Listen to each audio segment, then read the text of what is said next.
31 ડિસેમ્બરને લઈને ઝાલોદ તાલુકાની ધાવડે ચેકપોસ્ટ ખાતે પોલીસ દ્વારા શરૂ કરાઈ સઘન ચેકિંગ। આ તારીખ 25/12/2025 ગુરુવારના રોજ સાંજે 5 કલાકે ડીવાયએસપી દ્વારા આપેલ માહિતી અનુસાર ઝાલોદ તાલુકાની તમામ ચેકપોસ્ટ પર હાલ પીએસઆઈ કક્ષાના અધિકારી સહિત કર્મચારીઓ 24/7 તૈનાત કરીને વાહન ચેકિંગ કરવામાં આવી રહી છે। 2025ને પૂરું થવામાં હવે ગણતરીના જ દિવસો બાકી રહ્યા છે, ત્યારે દાહોદ પોલીસે જિલ્લાની તમામ બોર્ડરો પર વાહન ચેકિંગ કામગીરી હાથ ધરવામાં આવી છે।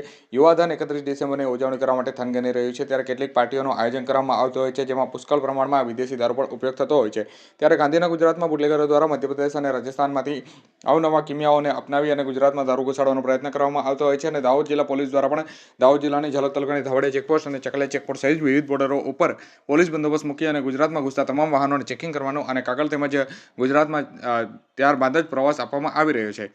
ત્યારે બુટલેગરો પણ ગાંધીનગર ગુજરાતમાં દારૂ ઘુસાડવા માટે અવનવા કિમિયાઓ અપનાવતા હોય છે। દાહોદ જિલ્લા પોલીસ દ્વારા હાઈવે પર બેરિકેડિંગ કરી અને વાહનો ચેક કરવામાં આવતા હોય છે, પરંતુ બુટલેગરો દ્વારા દારૂ ઘુસાડવા માટે અન્ય રસ્તાઓનો ઉપયોગ કરવામાં આવતો હોય છે। ત્યારે પોલીસ દ્વારા હાઈવેની સાથે સાથે અન્ય રસ્તાઓ પર પણ સરપ્રાઇઝ ચેકિંગ હાથ ધરવામાં આવી રહી છે, તેમજ ચેકપોસ્ટ ખાતે પણ હવે હાઈટેક સીસીટીવી કેમેરાનો ઉપયોગ કરવામાં આવી રહ્યો છે। 31 ડિસેમ્બરને લઈને દાહોદ જિલ્લા પોલીસ એલર્ટ મોડમાં છે। દાહોદ જિલ્લાની જે અગત્યની 15 ચેકપોસ્ટ છે, જે રાજસ્થાન મધ્યપ્રદેશના બોર્ડરને અડીને આવેલી છે, તે તમામ ચેકપોસ્ટ પર પોલીસ કર્મચારીઓ અને અધિકારીઓને ડિપ્લોય કરી દેવામાં આવેલા છે।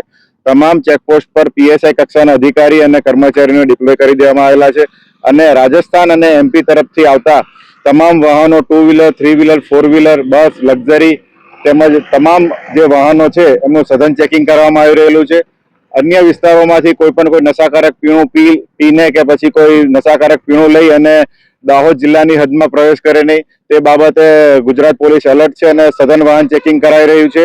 તેમજ સીસીટીવીના માધ્યમથી પણ આ જે વાહનો છે એના પર કંટ્રોલ રૂમ નેત્રમ દ્વારા તેના પર નજર રાખી રહેવામાં આવી રહી છે।